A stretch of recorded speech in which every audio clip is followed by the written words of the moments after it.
సమర్థ సద్గురు శ్రీ సాయినాథాయ నమః. శ్రీ సాయి లీలామృతం అధ్యాయం 13. సాయి సాంప్రదాయము. ఇహపర శ్రేయస్సు చేకూర్చే జీవిత విధానమే ధర్మం. సృష్టి మానవుల తత్వం మెరిగిన మహనీయులు అన్ని దేశాలకు తగిన ధర్మం బోధించారు. ప్రకృతిలో ప్రతిదానికి వృద్ధి, క్షేమం, పునరుద్ధరణ సహజమైనట్లే ధర్మానికి కూడా సహజం. కాలక్రమేణా ధర్మంలో మూఢాచారాలు చోటు చేసుకోవడం వలన మత ద్వేషాలు ఏర్పడ్డాయి. అందుకే ప్రతి యుగంలో వలనే ఈ యుగంలో కూడా నిజమైన ఆధ్యాత్మిక ధర్మం తెలిసి మూఢాచారాలు తొలగించడానికి బాబా అవతరించారు. శ్రీకృష్ణుడు, బుద్ధుడు, క్రీస్తు, మహమ్మదుల వలనే ఆయన మనకు ధర్మం తెలిపారు. ఒక పేద బ్రాహ్మణుడు బాబాను ధన సహాయం కోరాడు కానీ లోపల ఆయన ముస్లిం అనే శంక కూడా ఉంది. మొదట కొంతసేపు సాయి పట్టించుకోలేదు కానీ చివరికి ఒక కాగితం పొట్లమిచ్చి దీన్ని ఇంటికి తీసుకుపోయి నువ్వు బిడ్డలు తినండి, దారిలో విప్పి చూడవద్దు అన్నారు. అతడు తన ఊరికి బయలుదేరాడు. పోను పోను కుతూహలం ఎక్కువై చివరికి ఒక కాలువ గట్టి చేరి ఆ పొట్లం విప్పి చూశాడు. అందులో పొట్టేలు మాంసం ఉన్నది. వెంటనే దాన్ని కాలువలో పారవేశాడు. నీటికి తగలగానే ఆ మాంసం బంగారంగా మారి చూస్తుండగానే మునిగిపోయింది. అతడు నిరాశగా తన పైపంచ ఆ కాలువలో పిండుకున్నాడు. అప్పుడు అందులో ఒక సన్నని బంగారు పోగు కనిపించింది. సద్గురువు యొక్క వేషభాషలు పట్టించుకోక ఆయన్ను విశ్వసించిన వాడే కృతజ్ఞుడవుతాడు. నిత్య జీవితంలో మనోవిగ్రహం సాధించిన వారికి మాత్రమే ఉపవాసం ఇంద్రియ నిగ్రహం సాధించడానికి పనికొస్తుంది. మిగిలిన వారికి ఉపవసించినప్పుడు రుచుల మీదకు మనసు పోతుంది కనుక వ్యర్థమే కాక అనర్థం కూడా. అందుకే సాయి తన భక్తులను ఉపవసించనిచ్చేవారు కాదు. ఒకరోజు దాదా కేల్కర్తో ఆయన, ఇప్పుడు సిమోగా పండుగలు కదా, బిడ్డలను ఉపవసించనివ్వము అన్నారు.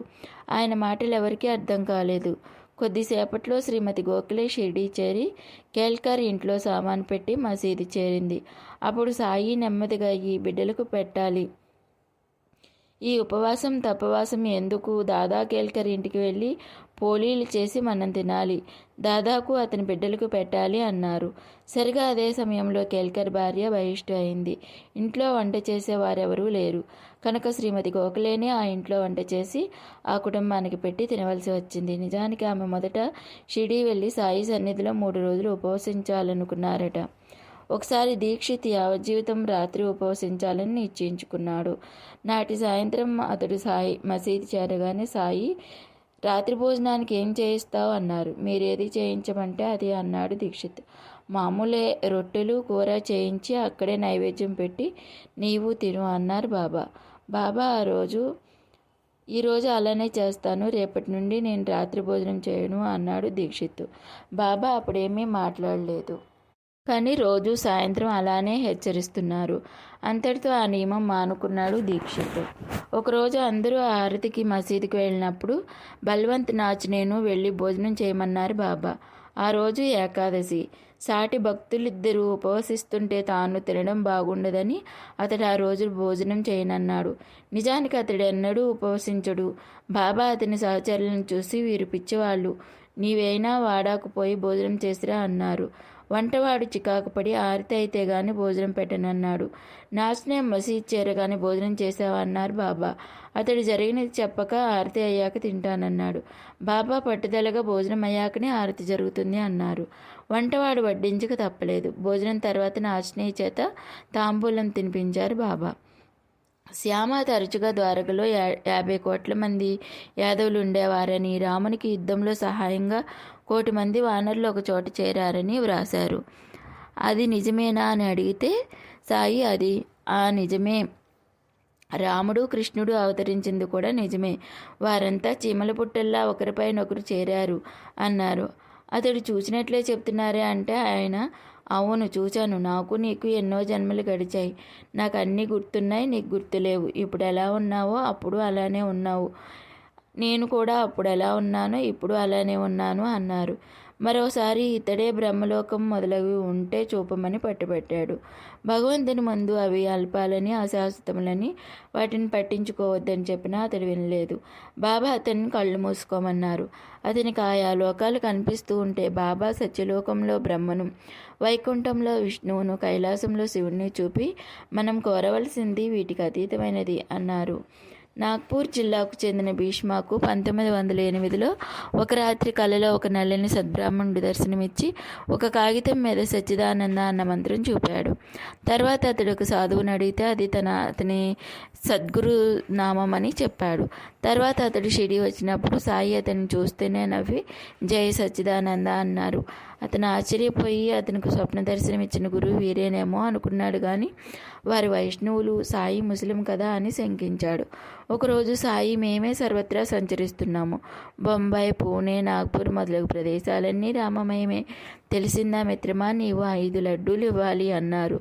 మరో రోజు తెల్లవారగానే అతను హృదయంలో కవిత వెలిబికి వెంటనే 2 పాటలు రాశాడు. కానీ ఆపై ఒక్కటి కూడా నడవలేదు. వాటిని సమర్పించగానే సాయి అతన్నే పాడి వినిపించమన్నారు. అతడు పాడాక అతని తలపై చేయిపెట్టి ఆశీర్వదించారు. అతనికి మళ్ళీ స్ఫూర్తి కలిగి మరి 3 పాటలు రాసి ఆయనకు వినిపించాడు. అవే మొదటి షిరిడి హారతులు. సాయి ఇలా కోరి తమ తపశక్తి ధారపోసి వ్రాయించుకుని దక్షిణగా తీసుకున్నవి. తర్వాత దాసుగను, మాధవులు మరికొన్ని పాటలు చేర్చి నేటి షిరిడి హారతులు కూర్చారు. అందుకే భావమెరిగి వాటిని పాడుకొనడం ఎంతో శ్రేయస్కరం. మన శాస్త్రాలను బాబా చక్కగా వివరించారు. శ్రోత్రియుడు నానా చందోద్కర్ తనకు భోజన సమయంలో తరచుగా అతిథులు దొరకడం లేదన్నాడు. బాబా అన్నారు, నానా శాస్త్రాల్లో పొరపాటు ఏమీ లేదు. వాటిని నీవే సరిగా అర్థం చేసుకోలేదు. అతిథి అంటే మానవుడే కాదు, భోజన సమయానికి వచ్చిన ఏ ప్రాణి అయినా అతిథే. క్రిమి కీటకాదుల నుండి మానవుల వరకు నిజంగా లభించిన అతిథులను నువ్వు గుర్తించడం లేదు. కాకబలి బయట సమృద్ధిగా అన్నం విడిచిరా. ఏ ప్రాణిని పిలవద్దు, తరమొద్దు. ఏ ప్రాణి వచ్చిందని పట్టించుకోవద్దు. అలా చేస్తే లక్షలాది అతిథులను ఆదరించినట్లే. ఏ విషయమైనా కొంతవరకు జాగ్రత్త అవసరమే, సహజమే. కానీ సర్వానికి కర్త భగవంతుడేనని, సద్గురు అనుగ్రహాన్ని మించినది లేదని సత్యాన్ని అది మరిపించకూడదు. అది పిరికితనంగా, మూఢనమ్మకంగా మారకూడదు. ఒకప్పుడు షిరిడి పరిసరాల్లో కలరా వ్యాపించింది. పక్క గ్రామాలతో సంబంధం లేకుండా ఆ గ్రామస్తులు జాగ్రత్త పడ్డారు. మంచిదే కానీ ఊరిలోకి కట్టెల బండి ప్రవేశించడం అశుభమని నమ్మి నిషేధించి దాన్ని ఉల్లంఘించిన వారికి జరిమానా ప్రకటించారు. ఇంతలో ఆ ఊరు సమీపించిన కట్టెల బండిని సాయియే పిలిచి మసీదులోకి దున్నిలో కట్టెలు వేయించారు. ఎవరూ ఆయనకు ఎదురు చెప్పలేదు. ధర్మం ఉల్లంఘించమని సద్గురు ఎన్నడూ చెప్పడు. మనకు ధర్మ సూక్ష్మం అర్థం కాక అలా అనిపించవచ్చు. శాస్త్రవాక్యాన్ని విడిచి ఆయన ఆజ్ఞనే పాటించమని ధర్మశాస్త్రము, ఆధ్యాత్మ విద్య చెబుతున్నాయి. కారణం ధర్మాలన్నీ సద్గురు కృపను ప్రసాదించేవే. అయితే ఆయన యందు దృఢవిశ్వాసం ఉన్న వారికే ఉత్తమ ఫలితం లభిస్తుంది. సద్గురువును తాము పూర్ణంగా విశ్వసించి ఆమెను భ్రమించి ఆయన తమను కరుణించలేదని భక్తులు వాపోతారు. అందుకని అప్పుడప్పుడు సద్గురువు వారిని విశ్వాసం ఎంతటితో వారికి నిరూపిస్తుంటారు. ఒకరోజు ఒక కృషించిన ముసలిమేక మసీదులోకి వచ్చింది. బడే బాబాను పిలిచి, నీవు ఆ మేకను ఒక దెబ్బతో నరుకు అన్నారు సాయి. అది తన వల్ల కాదని చెప్పి అక్కడి నుండి వెళ్ళిపోయాడు బడేబాబా. శ్యామాను పిలిచి రాధాకృష్ణ ఆయి వద్ద నుండి కత్తి తెచ్చి ఆ మేకను నరకమన్నారు సాయి. ఆమె మొదట తెలియక కత్తి పంపింది, కానీ ఎందుకో తెలిసి తిరిగి తెప్పించుకుంది. శ్యామ కూడా వేరొక కత్తి తెస్తానని వెళ్ళి తిరిగి రాలేదు. సాయి అలానే దీక్షిత్ను ఆజ్ఞాపించారు.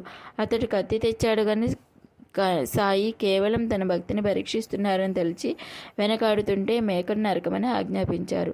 సరిగా అతను నరకపోయే సమయానికి వారించి, దాన్ని విడిచిపెట్టు, నేనే చంపుతాను కానీ మసీదులో కాదు అన్నారు సాయి. ఆ మేక కొన్ని అడుగులు బయటకు నడిచి చచ్చి కింద పడింది.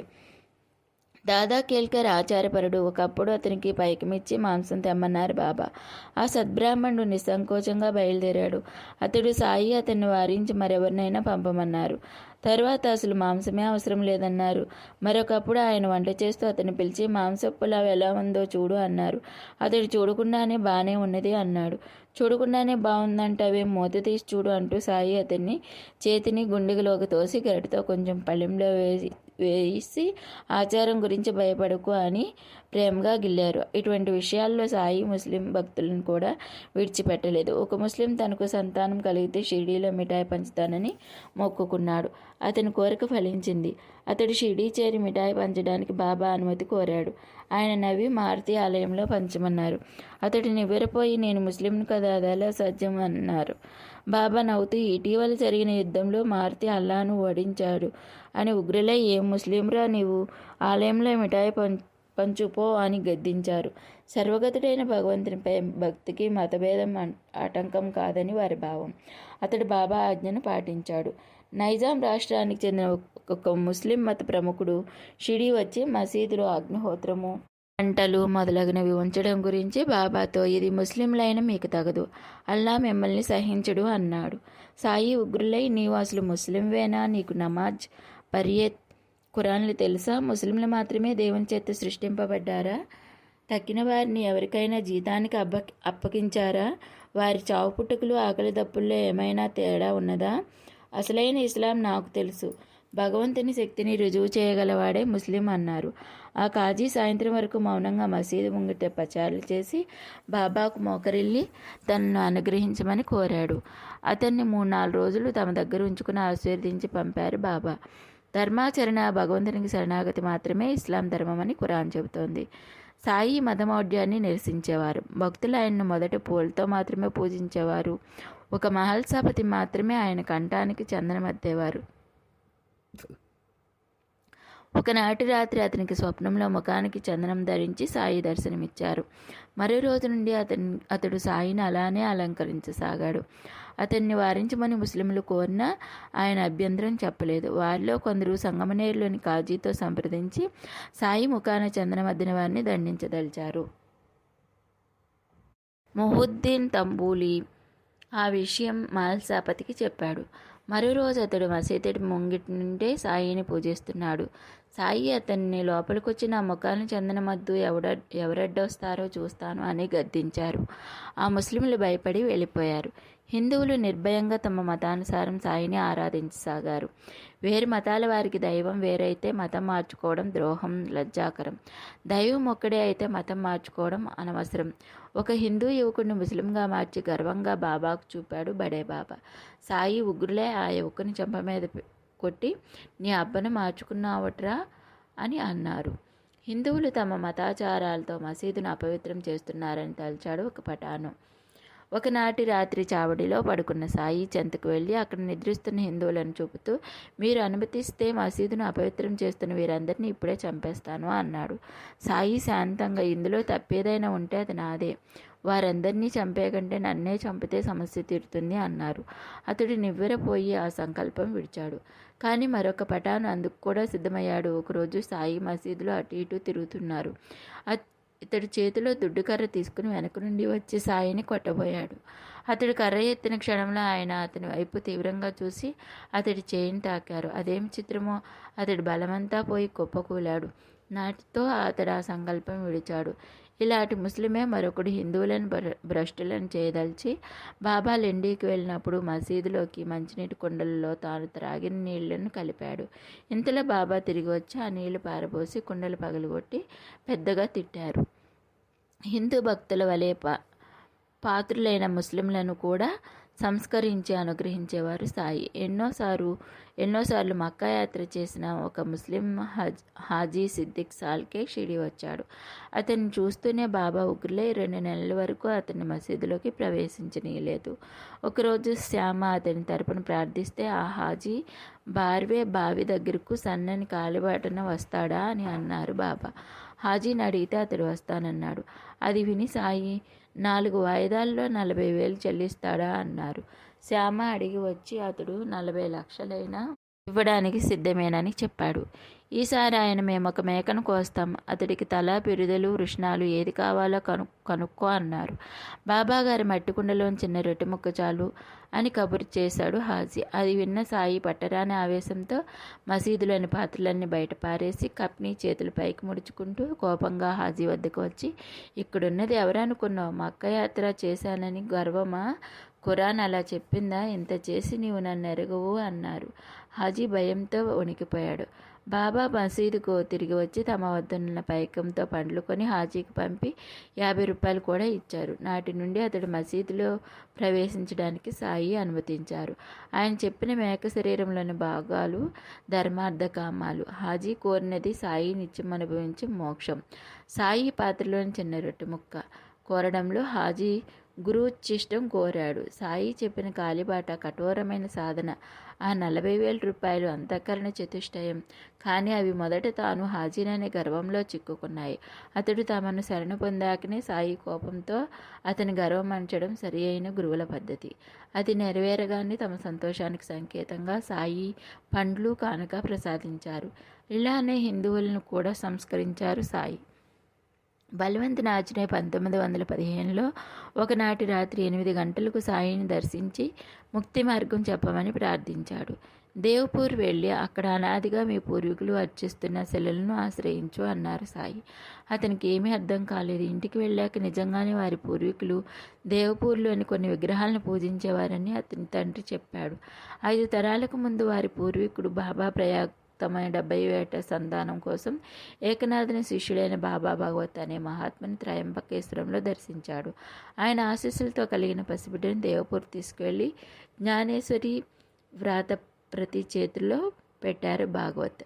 వంశం నిలబడితే ఆ వంశస్థులు భాగవత్ వంశస్థుల నుండి ఉపదేశం పొందుతామని ఆ పూర్వీకుడు మొక్కుకున్నాడు.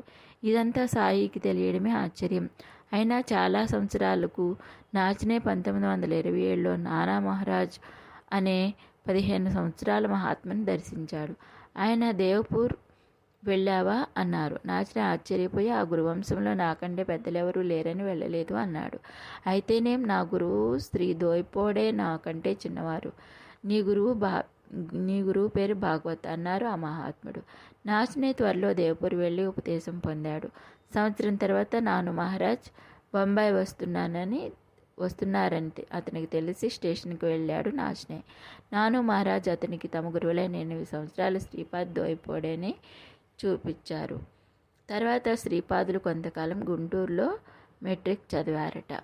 ఇంతటితో ఈ అధ్యాయం సంపూర్ణం. మా వీడియో మీకు నచ్చినట్లయితే లైక్ చేయండి, షేర్ చేయండి, మా ఛానల్ని సబ్స్క్రైబ్ చేసుకోండి.